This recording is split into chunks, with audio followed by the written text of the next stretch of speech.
Hi everyone! Don't forget to hit the like button and subscribe to our channel. Let us know in the comments what your favorite team is. And let's begin today's episode. Let's go! Watford striker João Pedro has extended his contract with the club until 2028. Frenkie de Jong and Barcelona president Joan Laporta have agreed that the player's contract will not be terminated, but at the end of the season they will discuss a salary cut for the Dutchman. Bayern Munich are interested in Real Madrid goalie Andrei Lunin. Last summer, Inter defender Robin Gosens could sign for Bayer Leverkusen. RB Leipzig show interest in Dinamo Zagreb defender Josip Šutalo. French stars Jules Koundé and Mike Maignan suffered injuries in the game against Austria. Bayern Munich intend to extend the contract of French defender Lucas Hernandez.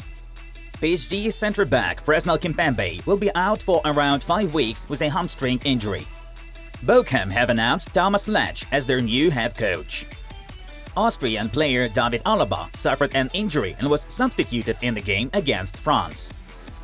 Kylian Mbappe has scored his 28th goal for the French national team, thus making it to the top 10 goal scorers list. Thierry Henry is on top with 51 goals, as Olivier Giroud is just a few goals away with 49 goals. Marko Arnautovic has played his 103rd game to repeat the Austrian national team record.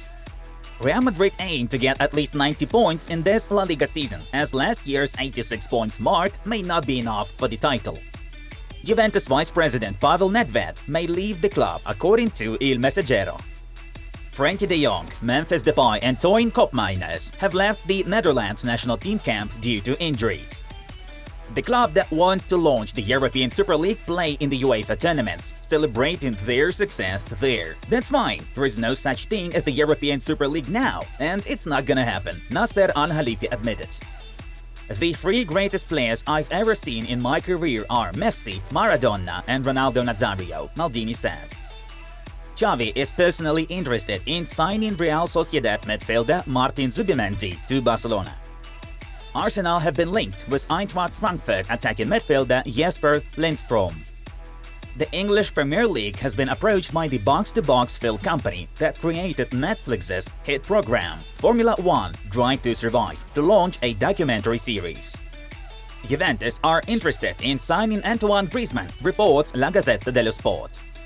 Arsenal's Bukayo Saka has been voted England's Player of the Year in the 2021-22 season.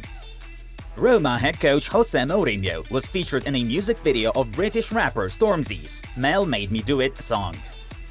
Christian Eriksen has been named as Manchester United's Player of the Month for September. During the 2022 World Cup, Qatar is not going to prosecute LGBT fans if they're going to hold hands or wave rainbow flags. Inter Milan board trusts Simeone Inzaghi and doesn't want to fire him. Bayern Munich bosses have no intention of sacking Julian Nagelsmann, although they want him to communicate better with the players. Uruguayan national team defender Ronald Araujo left the team's camp with a muscle injury. Marseille and Nice will play their next European home games behind closed doors as punishment for crowd trouble. Northern Ireland player Kyle Lafferty has been withdrawn from the squad for the Nations League games against Kosovo and Greece amid sectarianism accusations. Liverpool fans plan to sue UEFA over the Champions League final entrance scandal. More than 1,700 Liverpool fans reported that they were injured or suffered psychological trauma as a result of the crowd chaos at the Champions League final in Paris. Jack Grealish was at Benjamin Mendy's party, where 2 women were allegedly raped, The Telegraph informs. Wanda Nara has announced an end to her 9-year marriage to Mauro Icardi. Some migrant workers in Qatar had not received their full salaries and were forced to leave the country ahead of the 2022 World Cup. The Spanish prosecutor's office had opened an inquiry into Atletico Madrid's supporters over racist chants aimed at Real Madrid superstar Vinicius Jr. that happened before the match between Atletico and Real Madrid. Nations League week is underway, and here's a matchday report.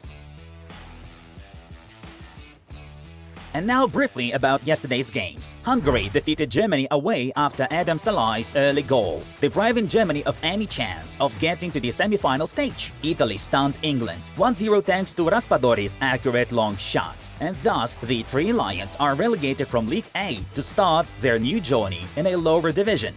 Moving on to the top news. Matthias Pogba dropped a video message to the fans regarding the conflict with his brother, Paul. According to this message, former Tottenham right-back Serge Aurier advised Paul Pogba to contact a shaman who was helping Serge for the past 6 years, receiving hundreds of thousands of euros for his services. This man allegedly manipulated the results of the games and even influenced the Euro 2016 final, where some mystical things were happening on the football pitch, as it was overrun by months aimed at football players. In 2019, this shaman put a curse on Kylian Mbappe ahead of a Champions League clash between PSG and Manchester United. Paul Pogba believed in the shaman's abilities after he asked the shaman for the French national team's victory at the 2018 World Cup, which eventually came true. The English Football Association has published an official decision in the case of Cristiano Ronaldo's behavior after the match between Manchester United and Everton in April this year. That day, Ronaldo knocked a phone out of an Everton fan's hand. It was a 14-year-old autistic boy who got a bruise on his hand and whose phone was damaged. Cristiano Ronaldo was charged with a breach of FA Rule E3 for an incident that took place after Manchester United's Premier League match against Everton on Saturday 9 April 2022. It is alleged that the forward's conduct after the final whistle was improper and/or violent. Manchester United reacted to this decision with a message supporting the player in his response to the charge. Kylian Mbappe spoke about some differences in his performance playing for the French national team and Paris Saint-Germain. "I play differently in the national team. I'm asked other things here in relation to my club. I have a lot more freedom here. The coach knows that there is a number 9 like Olivier who occupies the defenses and I can walk around and go into space. In Paris, it's different. There isn't that," Mbappe told L'Équipe. Barcelona and Atletico Madrid have no other choice but to reach an understanding over Antoine Griezmann's case, as Barca are ready to make the first move. Although the option of going to court is still in place, Barcelona want to use every opportunity to find a solution before going to court. At the moment, there has been no direct contact between the clubs, but Barca intend to start negotiations with Atletico Madrid to resolve the situation. The Catalan club is willing to accept at least a 25 million euros fee for Griezmann. Rodrigo de Paul was captured slapping Lionel Messi jokingly during a training session for Argentina. The video showed de Paul and Messi messing with each other. Leo was seen saying something that led to a cheeky slap from de Paul. After the slap, both players were smirking. At this point, Leandro Paredes led de Paul away whilst smiling about the situation. According to Spanish news outlet Mundo Deportivo, de Paul mouthed, "Are you stupid, Leo?" towards the 7-time Ballon d'Or winner. Tribuna.com has collected all the latest transfer news at Barcelona and published an insane Barca possible squad for the next season. First, the Catalans are planning to bring Messi back home. Zubimendi will become Busquets' successor. Xavi is happy with Bellerin as Barca intends to keep him for another season. Pique has to leave the club. The Spanish veteran is going to be replaced by Iniigo Martinez. Jordi Alba will leave Camp Nou along with Pique and Busquets. And here's what the Barcelona squad may look like next season. Dear friends, make sure to check out suggested videos from our other channels. Enjoy the show! And that was Football News. Have a great day and see you in the next videos.